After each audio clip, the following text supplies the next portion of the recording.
My dear divine soul, if you have a high cholesterol problem, then don't worry. Just practice with me this posture daily. So first, what you will have to do, Ardha Matsandrasana, okay? Just sit like this and then twist your back as much as possible. Do it at least both sides, okay? And do it at least three times, both sides. Number 2 posture, Paschimottanasana, seated forward bending, okay? So just do it forward your bend as much as possible, okay? Forward your body as much as possible.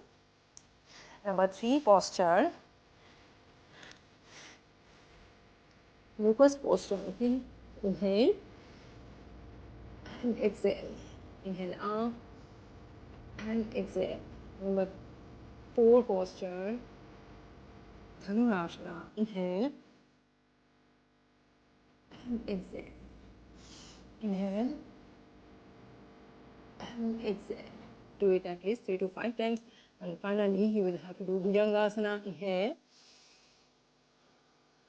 and exhale. Inhale and exhale. Do it again at least 3 to 5 times and then finally come back to the child posture. And one more thing, I just want to tell you, so don't be panic, okay? Just stay normal. But here I just want to suggest you, please avoid if possible oily food, ghee, butter, milk, okay? And just try to take natural food, okay? So be happy. Happy day.